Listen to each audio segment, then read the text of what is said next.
So there's this great story in the Bible about this woman who the gospel writer says has sinned much. She's lived a sinful life. Yep, we can speculate all day about what these sins might be, but chances are pretty good she was a prostitute. So here's what happens. Here's how the story goes. It was common practice back in Jesus' day for the religious scholars, the Jewish scholars and the rabbis, to invite guest scholars to their homes for dinner. Now, these dinners usually took place in their homes in a large courtyard.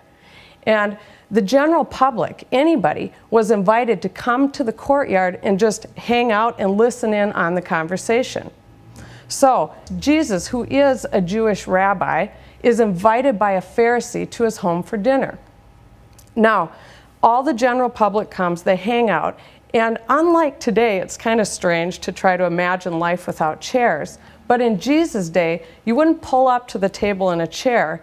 Instead, you'd actually recline around the table. Yeah, you'd sort of lay on your side with your feet back behind you away from the table while you ate and talked.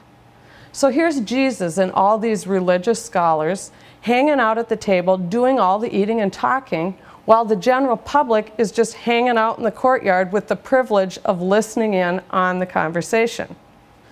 A woman comes up to Jesus while he's reclining at the table, and she kneels at his feet, and she begins to cry. She begins to weep tears all over his feet. Now, this is kind of like that scene where the really nerdy girl starts gushing over the ever-popular boy, and that ripple of horror just kind of runs through the crowd. But in this scene out of the gospel writer Luke, it gets even better. Not only does she cry over his feet, she then begins to wipe his feet with her own hair. I mean, seriously, this is R-rated before R-rated was in. Well, then it gets just downright obscene as she begins to not only wipe his feet with her hair, but then she begins to kiss his feet and pour perfume on his feet. Well, the Pharisees at the table were rightfully horrified at this frankly obscene behavior, and they just can't imagine what's going on here. But they're even more horrified that Jesus just sits there and allows it. So what is going on here? What is this woman doing? Well, of all things, she's worshiping. She's giving back to Jesus in the only way she knows how, and she doesn't give a hoot who is watching or what they're thinking. So what was Jesus doing? Well, he was honoring her worship. In fact, he was honoring her worship more than the probable God talk and no walk that was going on at the table. But it gets even better. Not only was Jesus allowing this action to go on, he was even defending her before anyone at the table had a chance to say a word. So here's what he says. He tells this story to the folks at the table. He says there were two men who owed a certain lender a lot of money. In fact, one of the men owed this lender 500 denarii. Now, a denarius is about 1 day's wage for the common person back in that day. So 500 denarii, that's a lot of money. The second man owes this same lender 50 denarii. So Jesus asked the folks at the table, he says, the lender forgave both of these men's debts. So which of these men loved the lender more? Jesus asks. And the host of the party, the main Pharisee, says, well, duh, the man who owed the most money, of course. And Jesus says, well, duh, right, of course. And then he starts to talk about this woman at his feet. And he begins to glorify her action because she gets it. She's the only one who really gets it. She knows. And she's bowing down to Jesus, the only one who can really do something about her many and great sins. And Jesus looks at her, and right then and there he says, your sins are forgiven.